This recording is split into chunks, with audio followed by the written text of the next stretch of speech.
ॐ नमः श्री संभवे स्वात्मानंद प्रकाश वपुषे अथ शिवसूत्रः चैतन्यम् आत्मा ज्ञानं बन्धः योनिवर्गः कला शरीरम् उद्यमो भैरवः शक्तिचक्र संधाने विश्वसंहारः। ओम स्वप्रकाश आनंद स्वरूप भगवान शिव को नमन। शिव सूत्र प्रारंभ।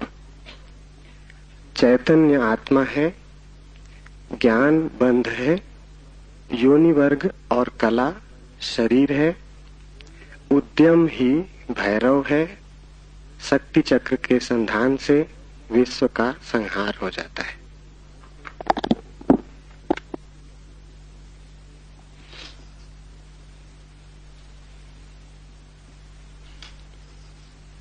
जीवन सत्य की खोज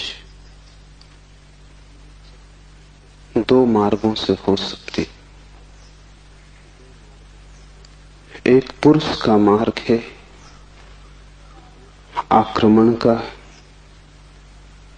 हिंसा का, छीन झपट का।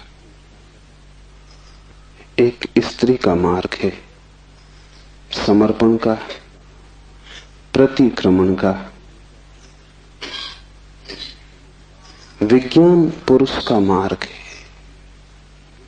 विज्ञान आक्रमण है। धर्म स्त्री का मार्ग है, धर्म नमन है। इसे बहुत ठीक से समझ लें। इसलिए पूरब के सभी शास्त्र परमात्मा को नमस्कार से शुरू होते। वो नमस्कार केवल औपचारिक नहीं, वो केवल एक परंपरा और रीति नहीं। वो नमस्कार इंगित है कि मार्ग समर्पण का है, और जो विनम्र हैं केवल वे ही उपलब्ध हो सकेंगे, और जो आक्रामक हैं, अहंकार से भरे हैं, जो सत्य को भी छीन झपट करके पाना चाहते, जो सत्य के भी मालिक होने की आकांक्षा रखते, जो परमात्मा के द्वार पर एक सैनिक की भांति पहुंचे हैं विजय करने, वे हार जाएंगे। वे क्षुद्र को भला छीन झपट लें, विराट उनका न हो सकेगा। वे व्यर्थ को भला लूट के घर ले आए, लेकिन जो सार्थक है वो उनकी लूट का हिस्सा न बनेगा। इसलिए विज्ञान व्यर्थ को खोज लेता है, सार्थक चूक जाता है। मिट्टी, पत्थर, पदार्थ के संबंध में जानकारी मिल जाती, लेकिन आत्मा और परमात्मा की जानकारी छूट जाती। ऐसे ही जैसे तुम राह चलती एक स्त्री पर हमला कर दो, बलात्कार हो जाएगा। स्त्री का शरीर भी तुम कब्जा कर लोगे, लेकिन उसकी आत्मा तुम्हें न मिल सकेगी, उसका प्रेम तुम न पा सकोगे। तो जो लोग आक्रमण की तरह जाते हैं परमात्मा की तरह, वे बलात्कारी। वे परमात्मा के शरीर पर भला कब्जा कर लें, इस प्रकृति पर जो दिखाई पड़ती है, जो दृश्य है, उसकी चीरफाड़ कर लें, विश्लेषण कर लें, उसके कुछ राज खोज लें, लेकिन उनकी खोज वैसी ही क्षुद्र होगी जैसे किसी पुरुष ने किसी स्त्री पर हमला किया हो और बलात्कार किया हो। स्त्री का शरीर तो उपलब्ध हो जाएगा, लेकिन उपलब्धि दो कौड़ी की है, क्योंकि उसकी आत्मा को तुम छू भी न पाओगे। और अगर उसकी आत्मा को न छुआ तो उसके भीतर जो प्रेम की संभावना थी, वो जो छिपा था बीज प्रेम का, वो कभी अंकुरित न होगा। उसकी प्रेम की वर्षा तुम्हें न मिल सकेगी। विज्ञान बलात्कार है,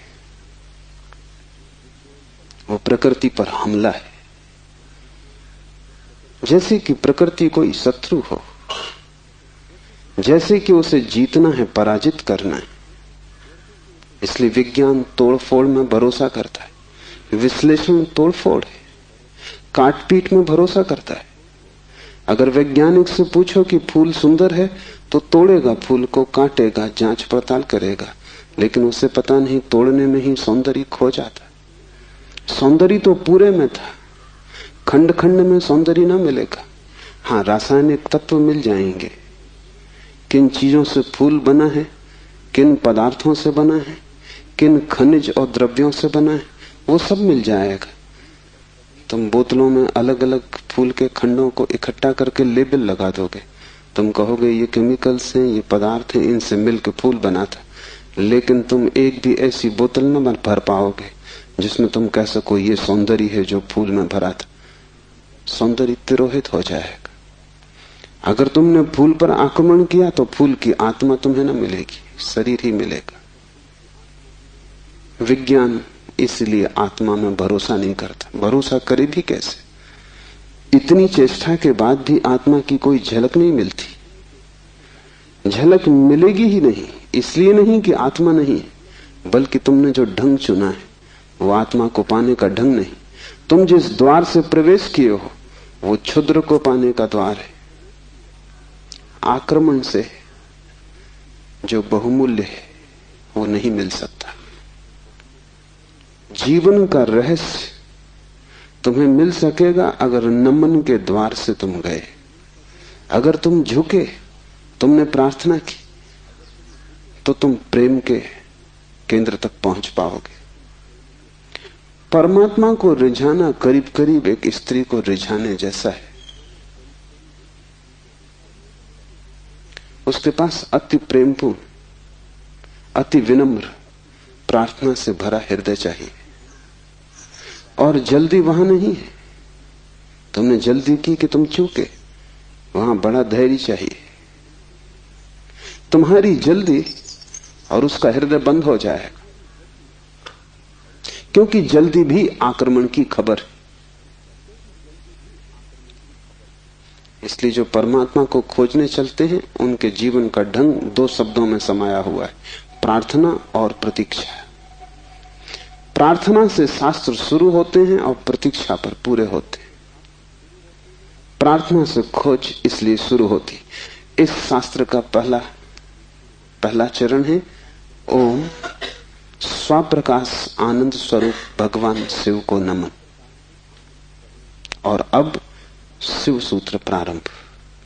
इस नमन को बहुत गहरे उतर जाने दें, क्योंकि अगर द्वार ही चूक गया तो पीछे महल की जो मैं चर्चा करूंगा वो समझ में ना आएगी।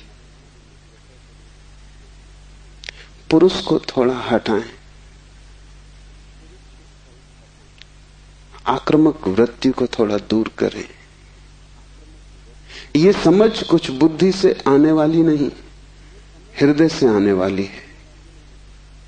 ये समझ कुछ तुम्हारे तर्क पर निर्भर न करेगी, ये तुम्हारे प्रेम पर निर्भर करेगी। इस शास्त्र को तुम समझ पाओगे, लेकिन वो समझ ऐसी न होगी जैसे कोई गणित को समझता है। वो समझ ऐसी होगी जैसे कोई काव्य को समझता है। कविता पर तुम झपट नहीं पड़ते, तुम कविता का धीरे धीरे स्वाद लेते हो, चुस्की लेते हो, जैसे कोई चाय को पीता है। तुम उसे गटक नहीं चाहते, वो कोई कड़वी दवा नहीं है। तुम उसका स्वाद लेते हो, चुस्की लेते हो, धीरे धीरे उसके स्वाद को लीन होने देते हो। और एक ही कविता को समझना हो तो बहुत बार पढ़ना पड़ता है। एक गणित को तुमने एक बार समझ लिया, फिर दोबारा करने की कोई जरूरत नहीं रह जाती। गणित समाप्त हो गया। कविता कभी भी समाप्त नहीं होती, क्योंकि हृदय का कोई और छोर नहीं। और तुम जितना ही प्रेम करते हो उतना ही उद्घाटित होता है। इसलिए पूर्व में हम शास्त्र का अध्ययन नहीं करते, हम शास्त्र का पाठ करते। अध्ययन शास्त्र का हो भी नहीं सकता। अध्ययन का अर्थ है एक बार समझ लिया फिर कचरे में फेंक दिया। जैसे कि बात खत्म होगी, जब समझ ही लिया तब दोबारा क्या करना है। पाठ का अर्थ होता है समझ बुद्धि की होती तो एक बार में पूरी हो जाती, इसकी तो चुस्कियां बार बार लेनी पड़ेंगी। इसे तो जाने अनजाने न मान कितनी बार दोहराना पड़ेगा। इसे बहुत से भाव क्षणों में, बहुत सी मनोदशाओं में, कभी सुबह जब सूरज उगता है तब, कभी रात जब सब अंधकार हो जाता है तब, कभी मन जब प्रफुल्लित होता है तब, और कभी मन जब उदासी से भरा होता है तब, विभिन्न चित्त की दशाओं में, विभिन्न मनोक्षणों में इसमें उतरना होगा। तब इसके सभी पहलू धीरे धीरे प्रकट होंगे। फिर भी तुम इसे चुकता न कर पाओगे। कोई शास्त्र कभी चुकता नहीं। जितना ही तुम पाओगे कि खोज लिया, उतना ही तुम पाओगे खोज के लिए और भी ज्यादा बाकी रह गया।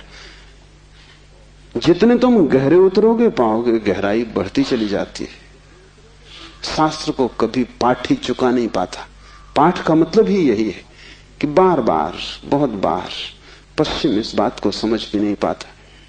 उनकी पकड़ के बाहर है कि लोग गीता को हजारों साल से क्यों पढ़ रहे हैं, और एक ही आदमी रोज सुबह उठ के गीता पढ़ लेता है। पागल हो गया है।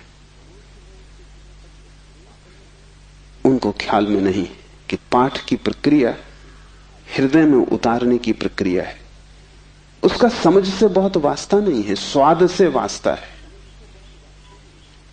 तर्क और गणित और हिसाब से उसका कोई भी संबंध नहीं है। उसका संबंध तो अपने हृदय को और उसके बीच की जो दूरी है उसको मिटाने से। धीरे धीरे हम इतने लीन हो जाएं उसमें कि पाठी और पाठ एक हो जाए। पता ही न चले कि कौन गीता है और कौन गीता का पाठी। ऐसे भाव से जो चले, ये स्त्री का भाव है। ये समर्पण की धारा है। इसे ख्याल में ले लेना। नमन से हम चले तो शिव के सूत्र समझ में आ सकेंगे। उन्हें तुम अपने में उतरने देना और जल्दी निर्णय की मत करना कि वे ठीक हैं कि गलत हैं, क्योंकि सूत्रों के संबंध में एक बात ख्याल रख लेना, तुम्हारे ऊपर निर्भर नहीं है तय करना कि वे ठीक हैं या गलत हैं। तुम निर्णय कर भी कैसे पाओगे? जो अंधेरे में खड़ा है वो प्रकाश के संबंध में क्या निर्णय करेगा? और जिसने कभी स्वास्थ्य नहीं जाना, जो रोग की सैया से ही बंधा रहा है, उसे स्वास्थ्य की परिभाषा कैसे समझ में आएगी?